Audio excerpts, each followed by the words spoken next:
Bonjour à tous, merci d'être là. Merci d'être là en chair et en os. Pour Mélodie et pour moi, c'est la première fois depuis le Covid qu'on fait un événement où on est présent physiquement. On aurait aimé avoir des fauteuils pour vous faire vraiment prendre conscience qu'on est en vrai, que c'est pas un Zoom que vous voyez. Mais apparemment, pour des raisons sanitaires, on peut avoir des fauteuils. Je suis enchanté d'avoir Mélodie sur scène avec moi aujourd'hui. Mélodie Charnier, qui est directrice du marketing chez Conforama. Ça fait plus de 3 ans qu'on travaille ensemble. Et je crois que c'est la première fois qu'on est ici en train de travailler avec vous. Tout le monde sait qui est Conforama, mais peut-être que ça peut être pas mal de faire un petit récap pour ceux qui auraient oublié, et puis de rappeler les grands chiffres et les grandes problématiques du moment. Ouais. Donc Conforama, une enseigne qui dispose d'une forte notoriété en France, une enseigne qui du coup a 173 magasins en France et dans les départements d'outre-mer, avec une forte valeur de proximité, puisque le maillage du territoire nous permet de disposer d'une proximité extrêmement importante avec les Français, puisque 80% des Français ont un Conforama à moins de 20 minutes de chez eux. On a également une forte ambition omnicanal, puisque le poids du e-commerce génère peu ou prou 15% de notre chiffre d'affaires. Et en marge de cela, et on y reviendra, la base de données client de Conforama est extrêmement puissante, puisque nous identifions donc 90% de nos tickets de caisse, de nos passages en caisse. Et donc, ce qui nous permet de disposer de la connaissance client sur plus de 9 millions de clients actifs dans notre base de données. Donc, on est aujourd'hui au cœur du repositionnement de la marque Conforama avec une promesse qui est extrêmement simple, qui est de rendre disponible et au meilleur prix ce qui plaît le plus aux Français. Donc, avec une réelle mission de démocratiseur de tendance. Et du coup, dans cette problématique de repositionnement, le CRM a un rôle à jouer particulier? Oui, tout à fait, puisque comme je le disais, donc on a cette base de données client omnicanal qu'on a créée il y a plus de 10 ans, qui nous permet de disposer d'une connaissance client extrêmement importante. Et donc aujourd'hui, dans le cadre de cette promesse de marque, ce qui plaît à Monsieur Dupont ne va pas forcément plaire à Monsieur Richard. Et en l'occurrence, il est extrêmement important que l'on puisse déployer une stratégie CRM personnalisée pour pouvoir répondre à cette promesse de marque.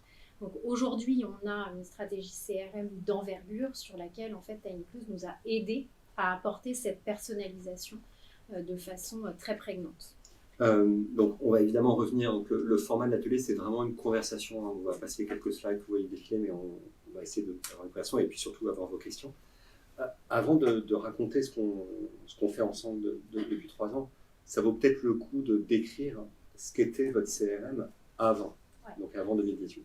Donc avant 2018, globalement, on avait des envois très fréquents d'emails par semaine, entre 4 et 5 emails par semaine, principalement en mass targeting, donc avec une pression commerciale exercée sur nos clients. Quand tu dis mass targeting, c'est ce qu'on appelle ciblé, en fait, voilà, des ciblages full base. Donc on est globalement aux alentours d'envoi de 3 millions de cibles par shoot d'email.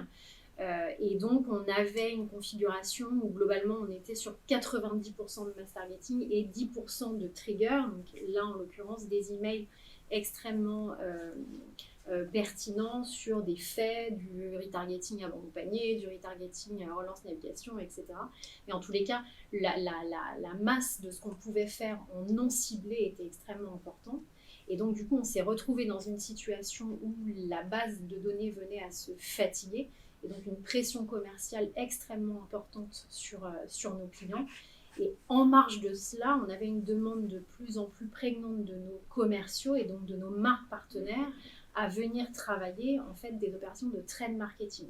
Et donc à un moment donné, on s'est retrouvé vraiment face à un embouteillage de notre plan d'action commercial, ce sur lequel en fait on est venu effectivement parler avec Tiny Plus et avec donc comme vous l'avez vu, il n'y a pas eu de slide de présentation de Tiny Plus parce qu'en fait Mélodie vient de pitcher le problème qu'on résout en fait.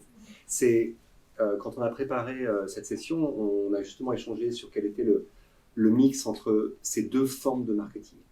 Il y a le marketing dont tout le monde est fier, qui est celui qui est basé sur la data, automatisé. En fait, c'est la promesse du marketing intelligent que les grands acteurs de la marketing automation ont vendu depuis 10-15 ans. C'est que vous allez déployer une solution de marketing automation et tout va devenir super intelligent, customer-centric, drivé par les clients. Donc ça, c'est les fameuses filières de customer journeys, de trigger marketing, de retargeting, tous ces trucs-là. En termes d'espace dans la parole de tout le monde et dans la fierté de tout le monde, ça prend beaucoup de place. Mais quand on regarde les messages envoyés, ça représente chez vous à peu près 10%. Et il se trouve que ce chiffre de 10%, c'est celui que nous, on observe en moyenne. Alors, d'une industrie à l'autre, ça peut varier. J'ai discuté avec quelqu'un tout à l'heure sur le salon qui me disait, chez nous, c'est particulièrement élevé, on a 20% de triggers et de journeys. Parfois, c'est juste 5%. C'est rarement plus que ça. Ce qui veut dire que 80 à 90% des messages envoyés par un outil de CRM aujourd'hui sont du CRM dont tout le monde a honte, du CRM massif. C'est la face cachée du CRM, c'est l'énorme non-dit, le point aveugle de toutes les solutions marketing. Si vous voulez comprendre ce qu'est TinyClous, c'est la solution qui va vous permettre de reprendre la main, de rajouter de l'intelligence, de la personnalisation sur ce marketing. Et ce marketing, comme tu l'as dit, et ça c'était aussi important dans toutes les conversations qu'on a eues en préparation, il est prisonnier de contraintes métiers. Donc il ne faut pas avoir honte, c'est le métier du retail et du B2C en général, d'avoir des lancements de produits, des catégories managers, des partenariats avec des entraînes marketing. Et c'est ça qui vient nourrir ces 80-90%. Comment on le rend intelligent? C'est vraiment le problème canonique qu'on résout et qu'on résout avec vous. Du coup, ça vaut le coup de regarder concrètement quel type de campagne, quels enjeux, comment ça marche. Donc, déjà, effectivement, on a, nous, chez Confo, un plan d'action commerciale qu'on relaie, donc typiquement tous les mardis où on va raconter en fait l'histoire de l'actualité et de l'opération, où là, on va être sur du full base parce que on souhaite vraiment élargir la façon dont on expose notre message.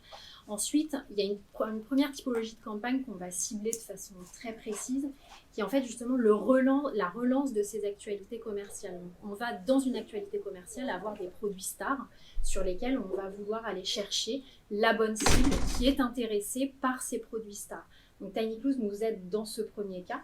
Ensuite, on va avoir tout ce qui concerne des produits du type lancement de nouveautés ou des produits très intéressants en termes de pricing qui ont fait l'objet d'une attention particulière de la part de nos chefs de produits sur lesquels de la même manière on ne va pas pouvoir entre guillemets arroser toute notre base de données et donc surtout quand on a une télévision Samsung à un prix vraiment très intéressant. En l'occurrence, on a énormément de clients qui sont absolument pas intéressés par le fait d'acheter une télé en ce moment et donc du coup on va utiliser TinyClous pour aller chercher des cibles réduites mais extrêmement performantes sur ces typologies de produits.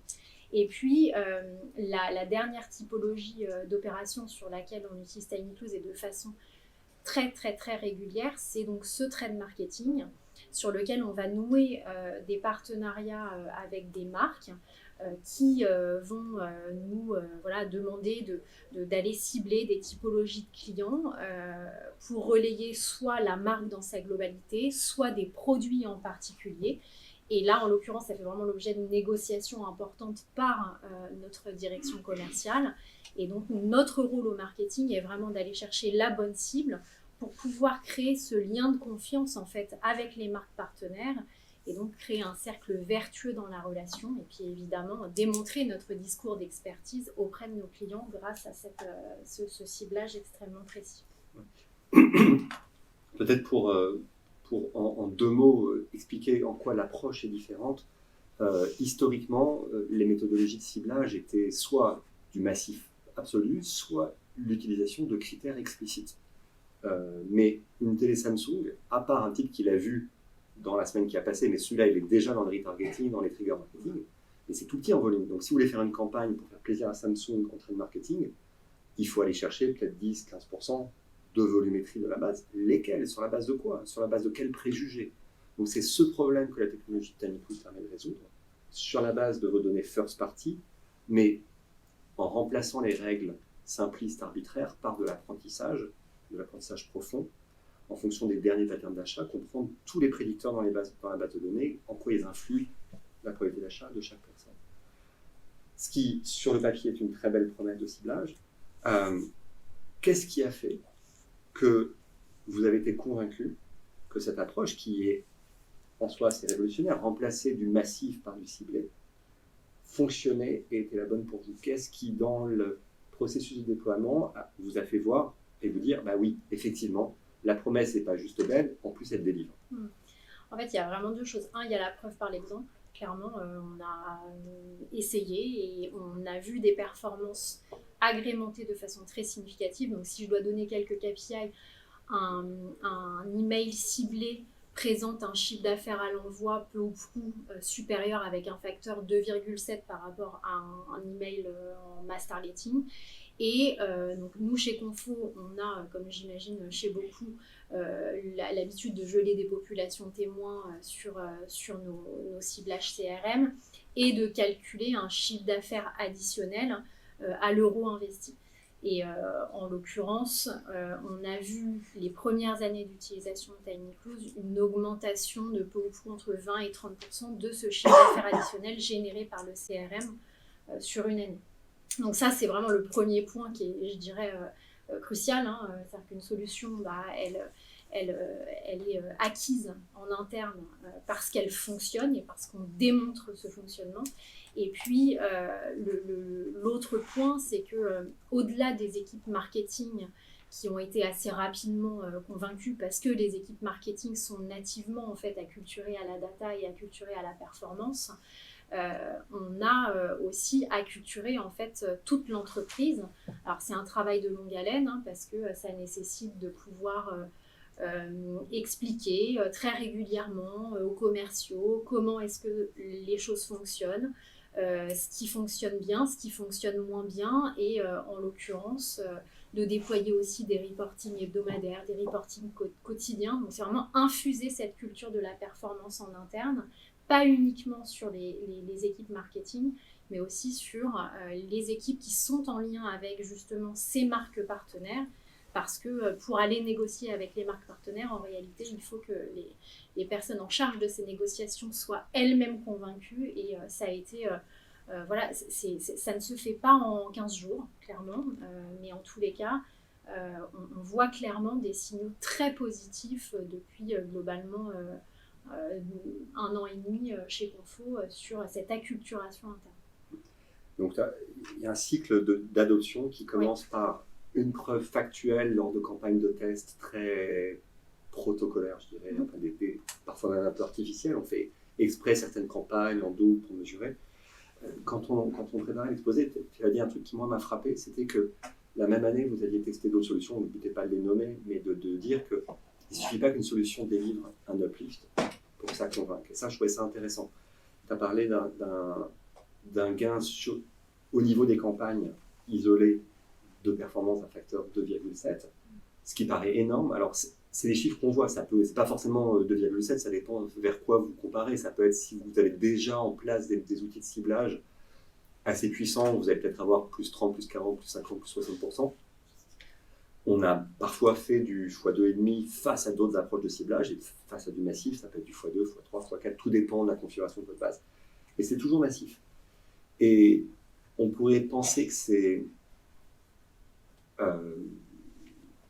qu'il suffirait de faire plus 30%, mais en fait, non. Il faut que vraiment l'aiguille bouge nettement, parce qu'il va falloir aller conduire un changement derrière dans l'organisation. Donc finalement, cet uplift vraiment spectaculaire dans leur A/B test fait partie de l'enjeu d'adoption. Et encore une fois, redire ce que Mélodie disait, parce qu'il ne faut pas survendre cette surperformance technique dans le cadre d'un A/B test. Un A/B test, c'est jamais qu'un A/B test à un moment donné.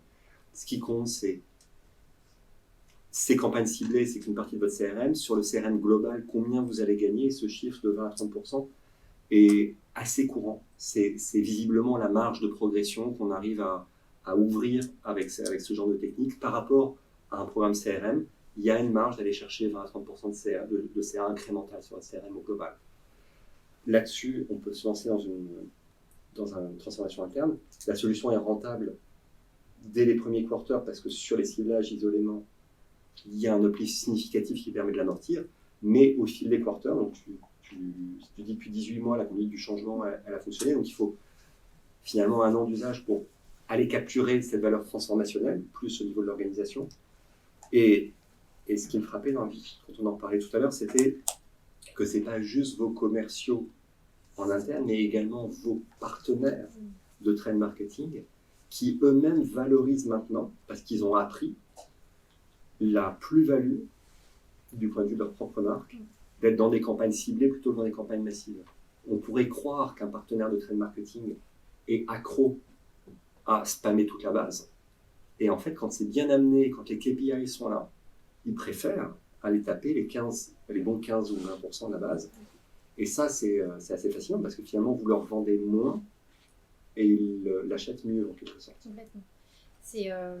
En fait, c'est vraiment des mouvements qu'on a opérés sur le long terme, mais typiquement là, et je suis sûre que vous êtes quasi tous confrontés à cela, on arrive dans la période de Black Friday, Noël, etc. Donc, en tous les cas, chez Conforama, les demandes d'activation par nos marques partenaires sont extrêmement importantes. Et en l'occurrence, là où on allait encore dernièrement cibler des emails sur 500, 400 000 individus, tout dernièrement, on s'est vu travailler tous ensemble, le marketing, le commerce, les marques partenaires, sur des ciblages beaucoup plus réduits, de l'ordre de 100 à 200 000 individus, avec les mêmes revenus en trade marketing, mais en l'occurrence parce qu'on sait que la performance va être significativement plus élevée à l'euro investi. Et donc, il n'y a aujourd'hui, il n'y a plus de réticence de la part de nos marques partenaires. Et d'ailleurs, on ne fait quasiment plus de campagne full base sur le trade marketing. On est vraiment constamment dans une utilisation de l'intelligence artificielle et du machine learning pour travailler ce plan d'action commercial. Donc c'est du CRM durable en fait. C'est ça. Et vous avez la capacité du programme, il peut supporter plus de choses en parallèle.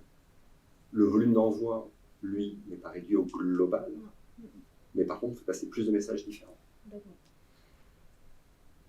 Pour aller plus loin, c'est quoi les grands enjeux du moment, les grandes choses à venir? En fait, on sait que plus un algorithme a de la donnée à manger, entre guillemets, plus il est performant.